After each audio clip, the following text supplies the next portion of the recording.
Hi guys, welcome to wealthdeco.com। मेरा नाम है देश। सो गाइस, आज के इस वीडियो में हम लोग बात करने वाले हैं एसबीआई के ईटीएफ निफ्टी 50 के बारे में और साथ में उसको कंपेयर करेंगे हम लोग निप्पॉन इंडिया के निफ्टी 20 के बारे में। जी हाँ, तो देखिए दोनों ही बड़े कमाल के ईटीएफ है। अगर आप इंडेक्स इन्वेस्टिंग करना चाहते हैं तो दोनों ही ईटीएफ सबसे ज़्यादा यहाँ पे पॉपुलर माने जाते हैं।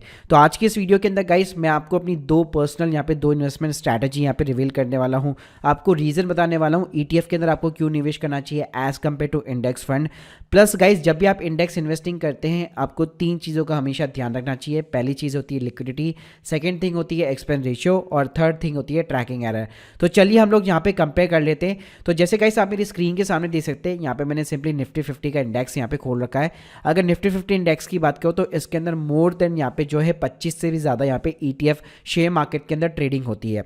अब गाइस कई लोग कंफ्यूज होते हैं कि ये इंडेक्स ईटीएफ होते क्या है। तो देखिए नॉर्मली निफ्टी 50 के अंदर क्या होता है, यहाँ पे इंडिया की जो टॉप 50 कंपनीज होती है वो यहाँ पे शामिल होती है।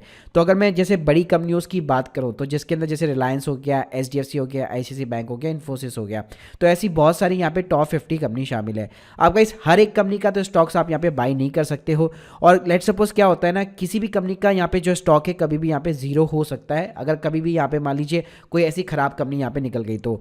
लेकिन गाइस अगर मैं बात करूँ ईटीएफ की तो ईटीएफ यहाँ पे ट्रैक करता है सीधा निफ्टी 50 को, तो ईटीएफ यहाँ पे कभी भी जीरो नहीं हो सकता है। इसलिए गाइस इसको लो रिस्क यहाँ पे इंडेक्स इन्वेस्टिंग स्ट्रैटेजी भी यहाँ पे कहा जाता है। अब गाइस इन ईटीएफ के अंदर क्या है, अगर आप टॉप 2 ईटीएफ यहाँ पे निकाल के देते हैं तो यहाँ पे सबसे पहला जो नाम आता है वो निप्पॉन इंडिया का निफ्टी 50 20 आता है और सेकंड जो नाम होता है वो आता है एसबीआई का निफ्टी 50 ईटीएफ। अब गाइस इन दोनों के अंदर डिफरेंस क्या है तो चलिए हम लोग देखते हैं। तो देखिए गाइस सबसे पहले अगर यहाँ पे मैं सिंपली एयूएम साइज की बात करूँ तो गाइस जो एयूएम साइज है वो यहाँ पे एसबीआई निफ्टी 50 का सबसे ज्यादा है। इसका अगर आप एयूएम साइज देखेंगे 1,41,594 करोड़ रुपए इसके अंदर लगे हुए हैं, जो कि आप कह सकते हैं इंडिया का मतलब बहुत सारा पैसा लगा हुआ है। इसके अगर मैं एक्सपेंस रेशियो की बात करूँ तो जस्ट 0.07% का है। और वहीं पे गाइस अगर मैं निफ्टी 50 की बात करूँ यहाँ पे तो इसका जो एयूएम साइज है वो 9,665 करोड़ के आसपास है और इसका एक्सपेंस रेशियो भी 0.05% के आसपास है। तो गाइस वैसे अगर आप देखेंगे तो एयूएम साइज इसका बड़ा है, यहाँ पे निप्पॉन का जो है कम है, लेकिन एक्सपेंस रेशियो इसका थोड़ा सा ज्यादा है और इसका थोड़ा सा कम मिलेगा। लेकिन हमारी यहाँ पे मेन चीज होती है ट्रैकिंग एरर। ट्रैकिंग एरर का मतलब गाइस क्या होता है कि मान लीजिए आज जो निफ्टी 50 है आप देख सकते हैं मेरी स्क्रीन के सामने 0.30% से यहाँ पे इंक्रीज हुआ है और अभी यहाँ पे मार्केट क्लोज हो चुका है। तो गाइस आपको यहाँ पे क्या चेक करना चाहिए, क्या हमारा जो ईटीएफ है वो भी यहाँ पे इतने ही परसेंटेज से इंक्रीज हुआ है या डिक्रीज हुआ है। तो अगर आपको थोड़ा भी यहाँ पे डिफरेंस देखने को मिलता है तो वो कहलाता है यहाँ पे सिंपली ट्रैकिंग एरर। तो गाइस आप मेरी स्क्रीन के सामने यहाँ पे देख सकते हैं जैसे कि निफ्टी 50 आज 0.30 से अगर इंक्रीज हुआ है तो निफ्टी 20 यानी कि निप्पॉन जो इंडिया है वो भी 0.32 से यहाँ पे इंक्रीज हुआ है और एसबीआई का निफ्टी 50 भी यहाँ पे 0.32 से यहाँ पे इंक्रीज हुआ है। तो गाइस ये दोनों ही यहाँ पे पैरेलल चलते हैं। देखिए गाइस अगर यहाँ पे मैं एक लॉन्ग टर्म होराइजन को लेके चलता हूँ तो जैसे आप मेरी स्क्रीन के सामने देख सकते हैं निफ्टी 50 पिछले 5 साल के अंदर 70.14% से यहाँ पे ग्रो हुआ है। वहीं पे गाइस अगर मैं एसबीआई की बात करूँ तो उसने भी यहाँ पे ऑलमोस्ट सिमिलर दिया यानी कि 72.71% का रिटर्न दिया है। वहीं पे अगर मैं निप्पॉन इंडिया की बात करूँ तो उसने ज्यादा रिटर्न निकाल के दिए 80%। लेकिन इससे आप ये मत समझिएगा कि यहाँ पे निप्पॉन इंडिया यहाँ पे बेटर ईटीएफ निकल के आता है, क्योंकि गाइस यहाँ पे जो डिफरेंस आपको देखने को मिल रहा है यही सिंपली कहलाता है यहाँ पे ट्रैकिंग एरर। जैसे गाइस अगर आप एक महीने में भी देखेंगे तो यहाँ पे निफ्टी 50 जो है 0.87% से यहाँ पे नीचे गिरा है, वहीं पे निप्पॉन इंडिया 1.03 और एसबीआई निफ्टी जो है 1.02% से यहाँ पे नीचे गिरा है। तो इनके बीच में भी आप स्लाइड सा जो यहाँ पे डिफरेंस दिख रहे हैं वही यहाँ पे ट्रैकिंग एरर कहलाता है। तो गाइस अगर मैं दोनों ही ईटीएफ के अंदर ट्रैकिंग एरर की बात करूँ तो दोनों के अंदर ऑलमोस्ट यहाँ पे same kind of the tracking error निकल के आता है। लेकिन अगर आप एयूएम साइज के साथ में कंपेयर करेंगे तो यहाँ पे आपको एसबीआई निफ्टी 50 यहाँ पे ज्यादा आपको प्रेफर करना चाहिए। चलिए गाइस अब मैं बात करता हूँ अपनी इन्वेस्टमेंट यहाँ पे स्ट्रैटेजी की। तो गाइस जैसे आप मेरी स्क्रीन के सामने देख सकते हैं ये मेरा ज़ीरोधा का अकाउंट है। यहाँ पे मैं 2021 से एसबीआई के निफ्टी 50 में निवेश कर रहा हूँ। तो गाइस ये मेरी इन्वेस्टमेंट स्ट्रैटेजी ये रहती है कि यहाँ पे आपको ज़ीरोधा जो ऑप्शन प्रोवाइड कर देता है कि आप डेली इन्वेस्ट करना चाहते हैं, वीकली करना चाहते हैं, मंथली बेसिस पे करना चाहते हैं, जबकि जो इंडेक्स म्यूचुअल फंड्स होते हैं आपको उसके अंदर ये वाले ऑप्शन नहीं मिल पाते। सो गाइस यहाँ पे मैं क्या करता हूँ कि जब भी यहाँ पे निफ्टी 50 गिरता है 0.50 से या फिर 1% से, उस दिन यहाँ पे सिंपली मैं अपना ऑर्डर जो है एग्जीक्यूट करता हूँ।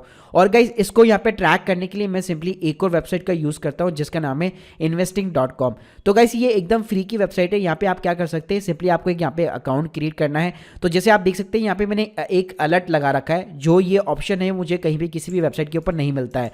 सो गाइस यहाँ पे क्या करता हूँ, मैं निफ्टी 50 का एक अलर्ट लगा देता हूँ रिकरिंग बेसिस पे कि जब भी ये 0.50 से बढ़ता है या जब भी ये 0.50 से घटता है यानी कि डेली बेसिस पे, तो गाइस इसका जो सिस्टम है वो डेली बेसिस पे चेक करेगा और अपने आप ही मुझे जो है 10 बजे, 11 बजे, 12 बजे अगर निफ्टी 50 अगर 0.50% से गिर रहा है तो ऑटोमेटिकली ये मेरे मोबाइल के ऊपर सिंपली इसकी ऐप होती है उसके ऊपर सिंपली अलर्ट मुझे को भेज देता है और उसी दिन जो है यहाँ पे मैं निफ्टी 50 को यहाँ पे सिंपली जो ETFs होते हैं उसको यहाँ पे मैं बाई कर लेता हूँ। तो गाइस यहाँ पे आपको डेली बेसिस पे बार बार मार्केट चेक करना नहीं पड़ता। इस टूल की मदद से आप सिंपली एक अलर्ट बेस लगा सकते हैं कि इस पर्टिकुलर इस ETF के अंदर जब भी ये ETF 1% से 2% से जब भी गिरेगा ये ऑटोमेटिकली आपको अलर्ट भेज देगा और उस दिन यहाँ पे आप ETF के अंदर जो है निवेश कर सकते हैं। सो गाइस इससे क्या होगा कि जैसे जैसे लो प्राइस के ऊपर आप खरीदेंगे आपकी जो एवरेज प्राइस है वो काफी कम होती जाएगी और फ्यूचर के अंदर आपको प्रॉफिट दिखते जाएंगे। जैसे गाइस आप मेरी स्क्रीन के सामने देख सकते हैं यहाँ पे सेट निफ्टी 50 के अंदर अभी तक यहाँ पे 30,000 का इन्वेस्टमेंट मेरा हो चुका है और जिसके अंदर यहाँ पे ज्यादा प्रॉफिट तो नहीं है, जस्ट ओनली 3.08% प्रॉफिट, लेकिन ये कुछ ही मंथ्स का है।